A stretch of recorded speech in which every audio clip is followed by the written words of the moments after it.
Episode 25, Blood Sugar and Steam Engines, an AP European History podcast by Hammer History Productions.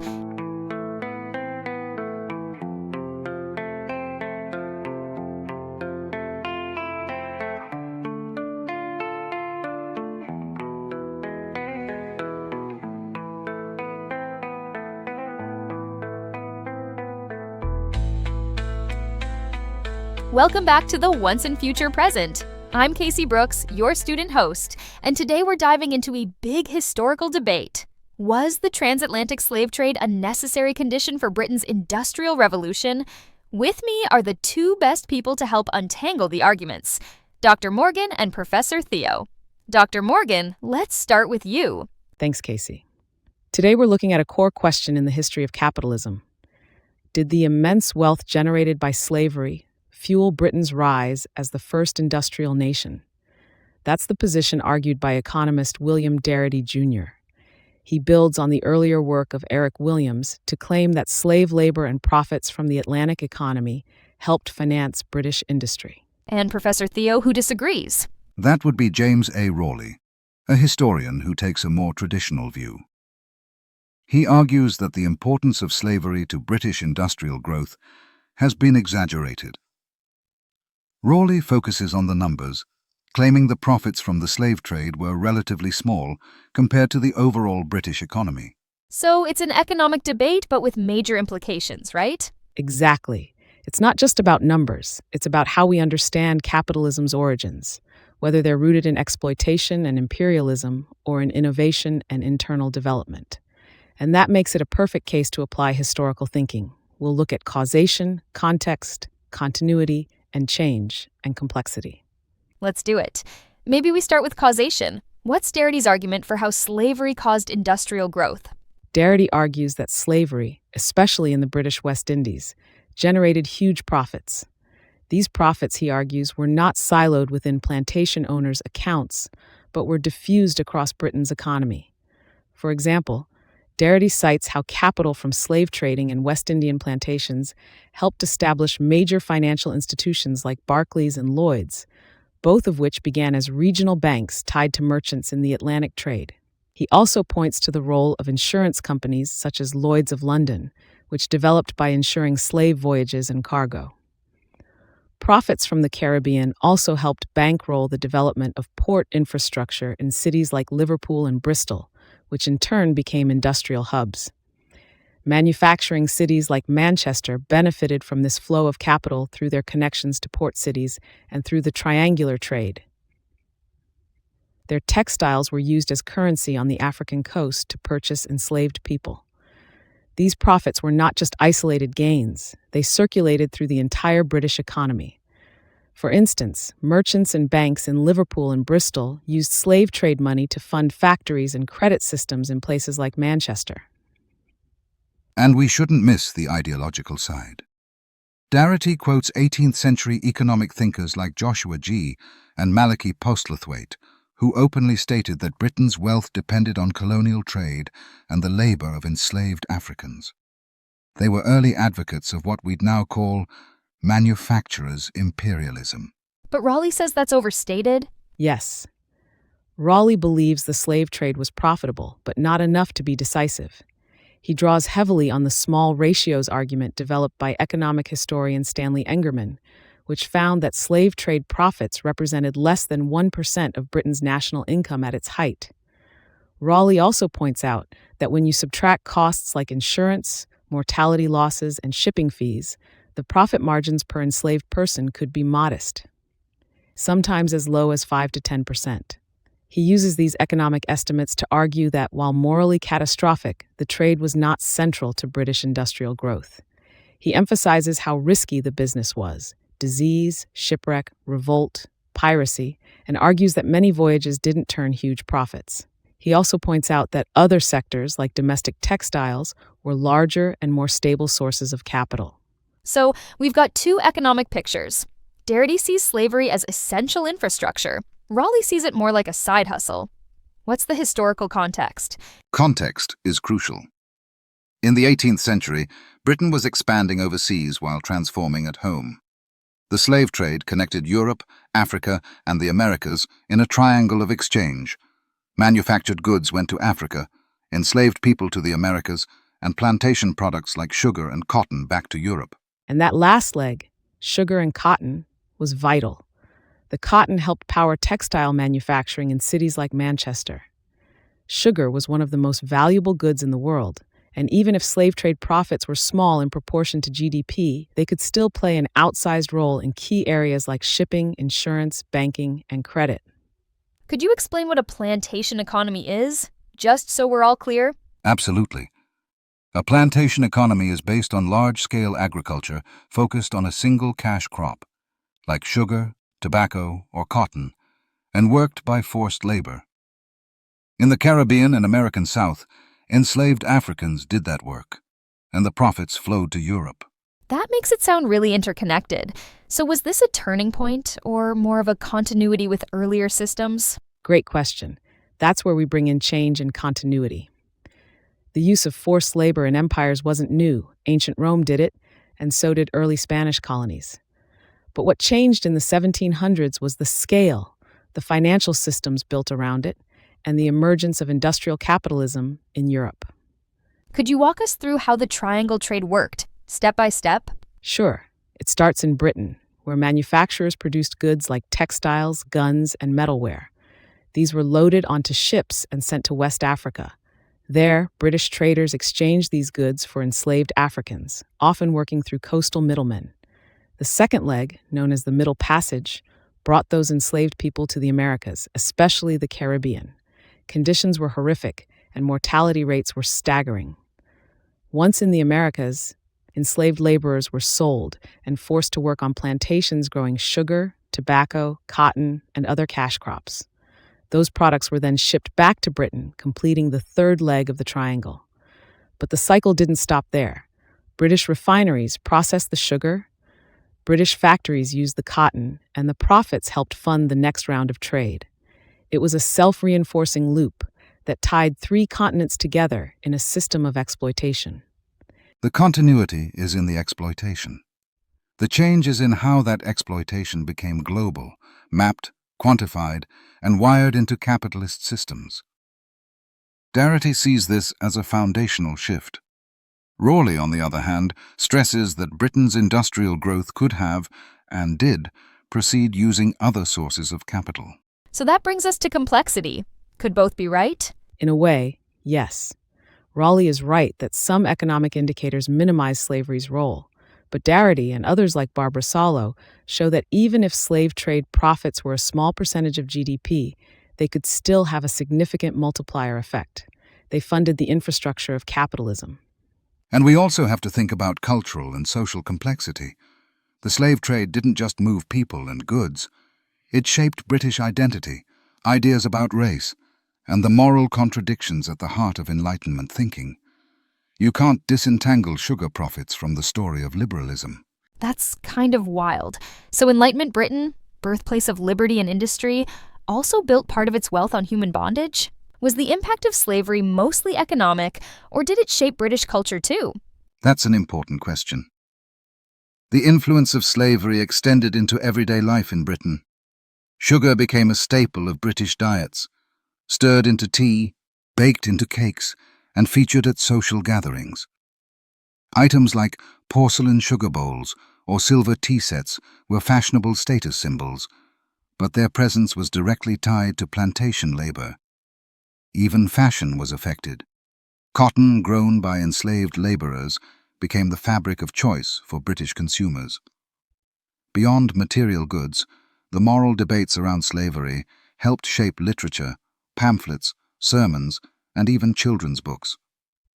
Abolitionist imagery, like the famous "Am I not a man and a brother" medallion, circulated widely. So slavery didn't just fund the Industrial Revolution. It helped define what it meant to be modern, British, and civilized, often by drawing a contrast against those being exploited. That's the tension historians are grappling with. Eric Williams argued that Britain only abolished the slave trade when it became less profitable. His thesis, first published in 1944 in Capitalism and Slavery, claimed that abolition was driven not by moral enlightenment, but by changing economic interests, specifically a decline in profitability that made slavery less attractive to British elites. Darity defends this idea, emphasizing that abolitionist momentum gained traction only when the slave trade was no longer central to British growth. One striking piece of evidence he and others point to is the financial cost of ending slavery.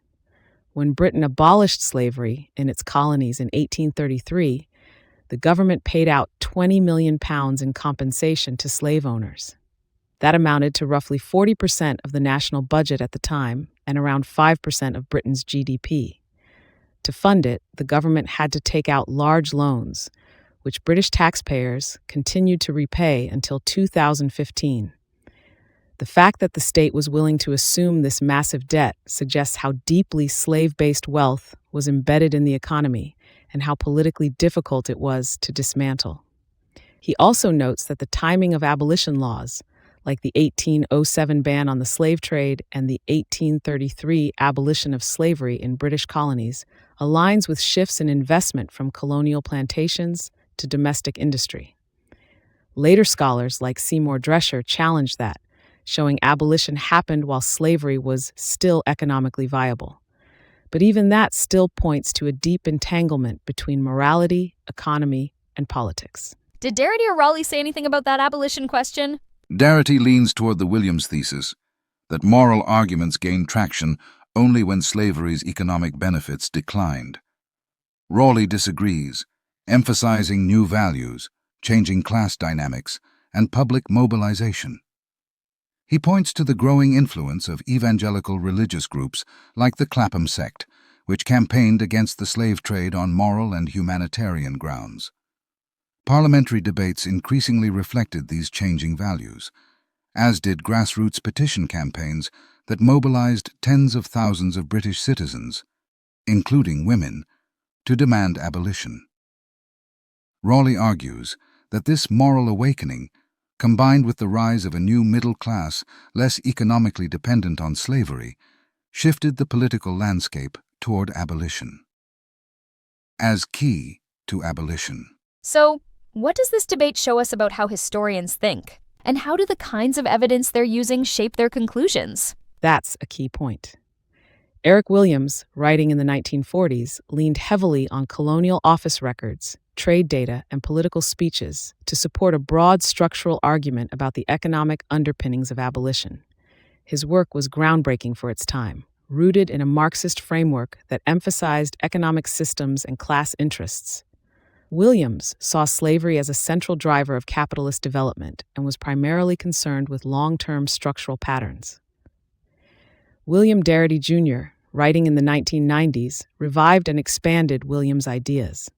While drawing on some of the same kinds of economic evidence, Darity operated in a more interdisciplinary space, influenced by postcolonial studies and critical race theory. He updated Williams's arguments with more recent data and framed them in terms of systemic racism, economic justice, and the legacy of empire in global inequality, to support a broad structural argument about the economic underpinnings of abolition. His work was groundbreaking for its time, but it wasn't narrowly statistical. It was interpretive, rooted in a Marxist framework that emphasized economic systems and class interests. Raleigh, writing in the 1980s, was working in a different academic climate than Williams, though he still preceded Darity by over a decade. He was part of a wave of historians who embraced more rigorous quantification and sought to challenge broad ideological claims with narrow, testable data. He prioritized profit and loss records, voyage logs, and precise economic modeling, tools that became central to what's known as the cliometric or New Economic History School. His work represents a reaction not only to Williams's sweeping structuralism, but also to older imperial narratives, aiming instead to root claims in measurable economic outcomes. So while both scholars are engaging with economic evidence, they're drawing from different traditions and different assumptions about what kind of historical explanation is most valid. That difference also reflects how the discipline of history evolved in the second half of the 20th century. moving between structural critique and empirical revisionism. It shows how we use evidence to build competing narratives. Darity and Raleigh are both working with economic data, but they interpret it through different frameworks. Darity is influenced by social justice concerns and structural analysis.